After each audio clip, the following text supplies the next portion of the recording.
distracting from the issue or not answering the issue of lying.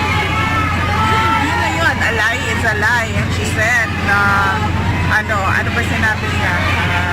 It is an insult to the voters. And sinabi niya that you should not run for public office if you are not honest. Which is not honest. We can see that. Everybody can see that. Tatlo lang yung sinulat ko na example dahil maikli lang yung